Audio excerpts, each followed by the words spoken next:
What makes a man suddenly decide to commit? I want to talk about that in this video. I also want to give you 4 practical pieces of psychology that you can use to become the kind of person that someone wants to commit to. And I also want to finish this video by doing something exciting. My brother Stephen and I put together a brand new gift for you that is going to show you what to do practically if you find yourself right now in a situation where you want more from someone. Okay, let's jump in.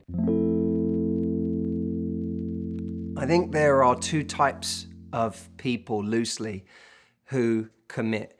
There is the person that commits out of sheer passion and dopamine and oxytocin, who just, in this feeling of, oh my God, you're my person, lightning struck, I must have you, I must commit to you, you and I are going to build a life together, decides to commit to that person. And then there's the person who I think of as soberly committing, based on a series of decisions and assessments about the way their life has been going and the way they would like it to go. Now, in the case of the first person, I think we have a natural skepticism about that kind of person because we're aware in ourselves that passion can be very fickle, and that just as quickly as they decided they must have someone and be with them forever, they can decide,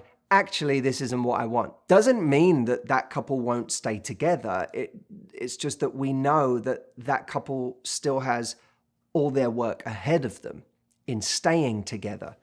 It's one of the reasons I think that when you have an older couple at a much younger couple's wedding, there is a sort of it doesn't even have to be a skepticism, just a knowing that there's a long road ahead. In the case of the sober person, I use that word somewhat intentionally because it conjures for me the image that is true for so many people, which is that person who's been going through their life living on a kind of dopamine cycle of dating and casual sex or intimacy, a person who's been kind of cycling through people, looking for that passion, and then the moment they get bored of that, moving on again, and just constantly cycling through these emotions with a very kind of addict-style behavior. I think we have a culture now that produces more and more people who are addicted to the dopamine cycle. We know this in social media. We know social media has created a world where our attention spans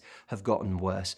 But I think that the same is true for so many in their love lives, that the world now is set up for us to get addicted to that dopamine cycle, for us to get lots of hits from lots of people on dating apps, to have this seeming buffet of choice, and to find ourselves more easily in casual relationships. Not that there's anything inherently wrong with them, but when we get addicted to that cycle, achieving depth in a relationship can be harder because a relationship requires a different amount of investment, a different amount of effort, a different amount of work than simply meeting someone and hooking up or going on an exciting date. If we live in a world that is producing more of the kind of person that finds it difficult to commit because they are addicted to those cycles, how, when we encounter that, do we approach it? That brings me on to the 4 things that we can do to become the person that someone commits to. And really what this is about is representing that evolved path for somebody else. Now, I want to make something really clear. This is not a video about curing someone's commitment phobia. This is not a video about saying that it's our fault or that we need to do something. Actually, quite the opposite. It's not your fault. If you've been going through your love life finding that there almost feels like there's an epidemic of people who don't want to commit or who are struggling to commit, that is not your fault. I think in large part that is due to the culture right now. But what I also believe is that there are a lot of people that have come to the end of that cycle or who find themselves unrewarded by that cycle who are actually looking for something different. And if we can represent that, we suddenly become the person that they want to commit to. Number one, having an exciting vision for what a relationship means. If in our communication with someone, we can show that we have a big and exciting vision for a relationship, what it means in terms of trust, what it means in terms of adventures, what it means in terms of intimacy, sex, what it means in terms of everything. This is what a relationship is to me. This is what building something special is to me. If that is a compelling vision, then a relationship does not mean all of a sudden my life gets really dull and boring and monotonous. It actually means I'm building something extraordinary long term. We have to buy into an exciting vision for a relationship first, so that when someone is around us, they start to see why a relationship with us would be exciting. And that doesn't even mean, by the way, linking it directly to them. There are ways to do it where you don't link it to them, but you just have this vision for the relationship you will one day be in that makes them want to be a part of that. Number two, we have to show vulnerability. Vulnerability is actually expressing that we like someone. Vulnerability is expressing that we would actually like more with them. There are, of course, right ways to do it. If you want to know the right ways to do it, stay till the end of the video. But vulnerability in expressing our desires, the path we want to go down, that is something not nearly enough people do, and it will make you stand out. Number three, communicating standards. This is something that when someone is being vulnerable and communicating that they like someone, they often forget to do. They communicate they like someone, but then they show that they'll be there no matter what, no matter how they're treated. If we learn how to communicate our standards to somebody, then we not only have the vulnerability and the warmth that draws someone in, we also have the boundaries that show them that they have to live up to a certain standard, that they have to actually provide a certain amount for us to keep giving them that energy. And the fourth thing is we need to bring someone peace. Most people have gone through their lives as a single person not having peace. They've been engaged in drama. They've found that when they didn't give someone what they wanted, that was met with anger, resentment. They were made to feel guilty.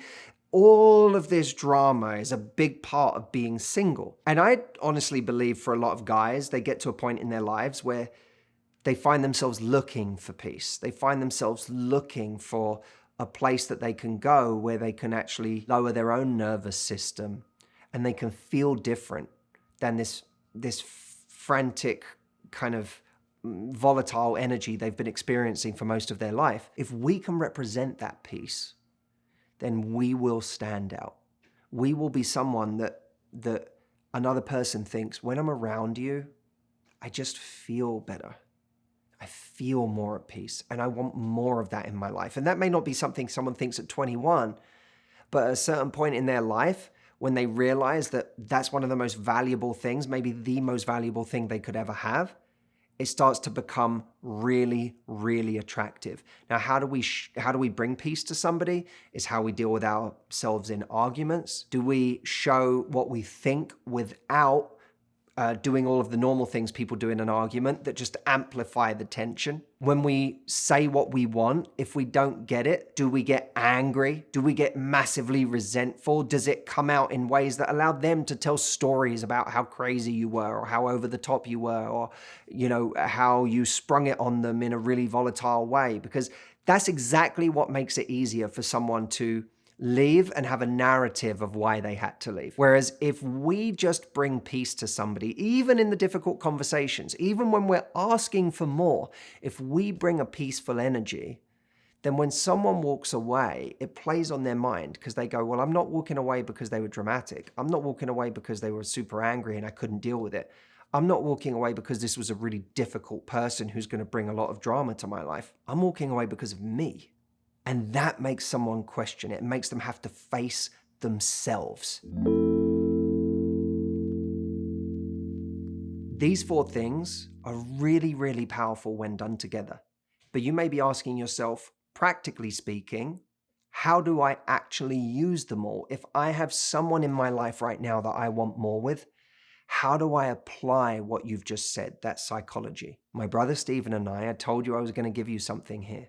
My brother Stephen and I created a free guide that is brand new. This has never been released before until this video. That is all about how to define the relationship with somebody. If you're feeling right now like you're in limbo, limbo meaning I don't know where I stand, I don't know where it's going, I don't know how to move it forward, it's not going at the pace that I want. This free guide is 20 pages. It's a really easy read, but it is going to be one of the most practical things you could have for this part of your life if you find yourself in this stage. Go to leavelimbo.com now, and you can download this guide absolutely free. It is our gift to you. Our guides are insanely popular, but we haven't released a new one in a while. So we're just really excited to bring this to you today. Leavelimbo.com is the link. Go check it out, and I will see you over there.